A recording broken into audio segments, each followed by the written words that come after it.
మిత్రులకు శుభోదయం. మనం ఇప్పుడు వాల్మీకి రామాయణం సుందరకాండలో సీతాదేవి అశోకవనంలో ఉన్నటువంటి విషయాన్ని దర్శించినటువంటి కపీశ్వరుడైన ఆంజనేయుడు సింహవృక్షం పైకి ఎక్కి దశరథ మహారాజును గురించినటువంటి ప్రస్తావనను తీసుకొస్తూ తాను రాక్షస రూపంలో ఉన్నటువంటి వాడిని కాదు అని, రాక్షసుని వలె మారు రూపంలో ఉన్నవాడిని కాదు అని ఆవిడికి నమ్మకం కలిగించడానికి చెబుతున్నటువంటి ఘట్టం ఇది 31వ సర్గ సుందరకాండలోను. రాజర్షీణాం గుణశ్రేష్ఠ తపసా చ ఋషిభిః సమః చక్రవర్తి కులే జాత పురందర సమోబలే. ఆ సీతాదేవి యొక్క మామగారైనటువంటి దశరథుని యొక్క గొప్పతనాన్ని చాలా గొప్పగా చెప్పేశాడు ఇక్కడ. రాజా దశరథో నామా అంటూ రాజర్షీణాం గుణశ్రేష్ఠ, రాజర్షుల్లో గొప్పవాడు, తపస్సుల్లో ఋషులతో సమానమైనటువంటి వాడు, తాపస్సుల్లో ఋషులతో సమానమైనటువంటి వాడు, చక్రవర్తి కులంలో జన్మించినటువంటి వాడు, ఇంద్రుడితో సమానమైనటువంటి మహనీయుడు అని చెప్పి ఆయన్ని గురించి ప్రస్తావించి తస్య పుత్ర ప్రియో జ్యేష్ఠ తారాధిప నిభానన అన్నాడు.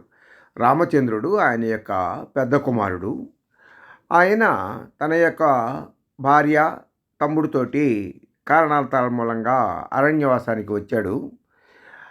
మార్గంలో నేను ఆయన్ని కలవటం, వాలిని ఆయన సంహరించడం జరిగాయి. సుగ్రీవుడి యొక్క ఆజ్ఞ ప్రకారం నేను కామరూపంతో ఈ ప్రదేశాలు సంచరిస్తూ ఇక్కడికి రాగలిగాను అన్నాడు. సుగ్రీవేణాపి సందిష్టా హరయ కామరూపిణ దిక్షు సర్వాసుతాం దేవీం విచిన్వంతి సహస్రశః. సుగ్రీవుడి యొక్క ఆదేశానుసారం కామరూపులమైనటువంటి వేల కొలది వానరులం అన్ని దిక్కులా వెతుక్కుంటూ మేము ఇక్కడికి వచ్చాం. అహం సంపాతి వచనాత్ శతయోజన సమాయతం అస్యా హేతోర్విశాలాఖ్యా సాగరం వేగవాన్ ప్లుతః.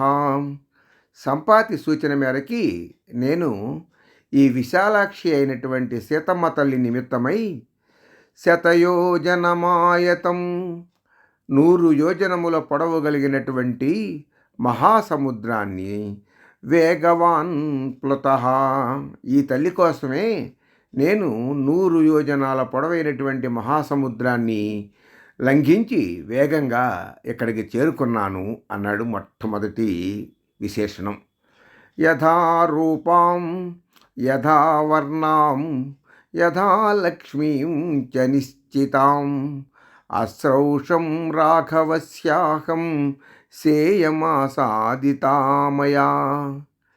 ఏదైతే ఆ మహానుభావుడైనటువంటి రాముడు తమకు చెప్పాడో, యథా రూపాం సీతాదేవి యొక్క ఆకారము, యథా వర్ణాం రూప సౌభాగ్యాలు, యథా లక్ష్మీం చ నిశ్చితాం తేజో విశేషముల చిహ్నములు కలిగినటువంటి లక్ష్మీ రూపమైనటువంటి ఆవిడను గురించి ఏ విధంగా అయితే రామచంద్రుడు వర్ణించాడో, అశ్రౌషం రాఘవస్యాహం రాఘవుని చేత చెప్పబడిందో, సేయం ఆసాదితామయా ఆ రూపం నా మనస్సులో ముద్రించుకుపోయింది.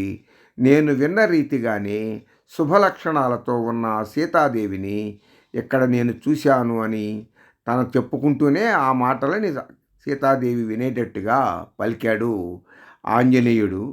ఆ మాటలు వినగానే ఆశ్చర్యచకితురాలైనటువంటి సీతాదేవి ఒక్కసారిగా నొక్కుల తీరినటువంటి కేశ సంపదతో వెనక్కి నెట్టుకుంటూ భయస్వభావంతో ఆ సింహవృక్షం వైపు చూసింది అన్నాడు. విష్ణు పురాణాన్ని ఆధారం చేసుకుంటే రాఘవత్వే భవేత్ సీత రుక్మిణి కృష్ణ జన్మని.